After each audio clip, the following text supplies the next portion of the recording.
Саламатсыздарбы? Биздин каналга кош келипсиздер. Бүгүн биз жаш бөбөктөрүбүзгө буламыктын даярдалышын көрсөтүп беребиз. 50 грамм сливочный майды сковородкага салып алабыз. Эриген майыбыздын үстүнө 3 аш кашык унубузду салып алабыз. Куурушту баштайбыз. Утуру тез аралаштырып туруш керек.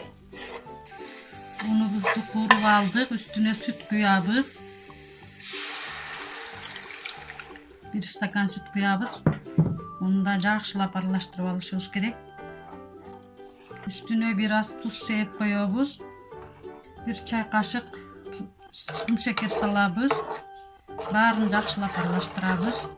Буламыбыз мына бышып даяр болду. 8 мүнөт кайнаттык биз. Буламыбыз мына бышып даяр болду. Бөбөктөрүбүз тез торолот.